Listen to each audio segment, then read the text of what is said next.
दानिश कुरैशी जी, हर बात पर सवाल उठाए जाते हैं, हर बात पर आपत्ति जताई जाती है, हर एक मुद्दे को हिंदू मुस्लिम चश्मे से देखा जाने लगता है, हर एनकाउंटर को पहले ही पुलिस का वर्जन आता नहीं है, फेक बताया जाने लगता है। आप लोगों को वहां बैठे बैठे पहले ही पता चल जाता है क्या? देखिए, सबसे पहली बात तो हिमानी, अगर आपका ये सवाल है तो मैं आपसे पूछ रहा हूँ कि क्या ये जो कुछ घटना हुई इसको जायज ठहराया जा सकता है? नहीं ठहराया जा सकता।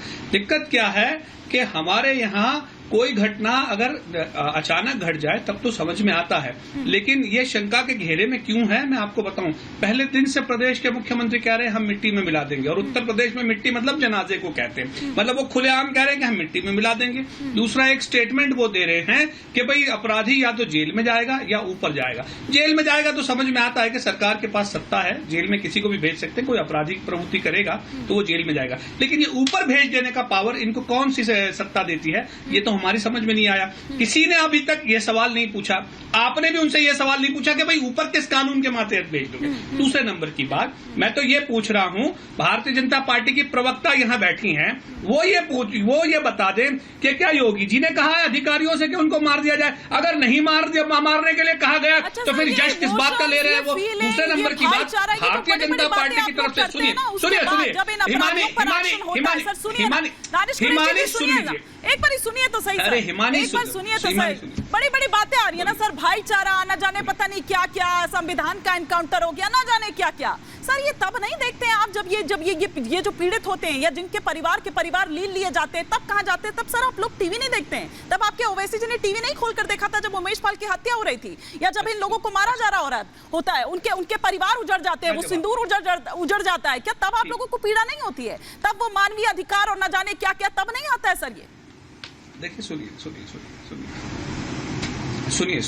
देखिए मैं आपको एक बात बताऊं, दरअसल संघ परिवार और भारतीय जनता पार्टी जो नैरेटिव बनाने के चक्कर में है ना, एनकाउंटर ऑन डिमांड, ऐसे नहीं जाया जा सकता। देखिए, किसी भी आरोपी को प्रोसीड करने के लिए आईपीसी सीआरपीसी है, रेफरेंडम लेके किसी को सजा नहीं सुनाई जा सकती। समझिए, फॉर सेक ऑफ आर्ग्यूमेंट मैं आपको कहूं, आपके दफ्तर में किसी ने कोई गुनाह कर दिया तो क्या आपके इंस्टीट्यूट मीडिया हाउस पे क्या बम डाल दिया जाएगा? नहीं डाला जाएगा भाई, कानूनी प्रक्रिया तो होगी। उसने हत्या की या नहीं की, ये अदालत के सामने। देखिए, अभी एनकाउंटर का मामला भी तो जाएगा ना आफ्टर। सुनिए तो वही तो कह रहा हूं, एनकाउंटर, हर इस तरह के एनकाउंटर, और मेरे ख्याल से आप तो बखूबी जानते होंगे दानिश कुरैशी जी कि एक लीगल स्क्रूटनी से गुजरता है,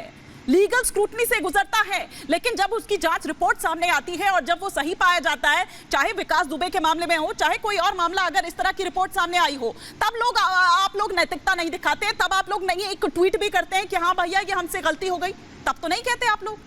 तो पहले ही क्यों आप कोई भी निष्कर्ष पर पहुंच जाते हैं, कंक्लूजन पर पहुंच जाते हैं? जवाब तो सुन लीजिए हिमानी जी, जवाब तो सुन लीजिए। देखिए, मैं आपको बताऊं, हमने गुजरात के अंदर में देखा है कितने आईपीएस जेल में रहकर आए, और ये जो वापस नई स्टोरी आई है ना, क्योंकि भारतीय जनता पार्टी के पास पाकिस्तान, मुसलमान, अजान, इसके सिवाय और तो कोई मुद्दे नहीं है।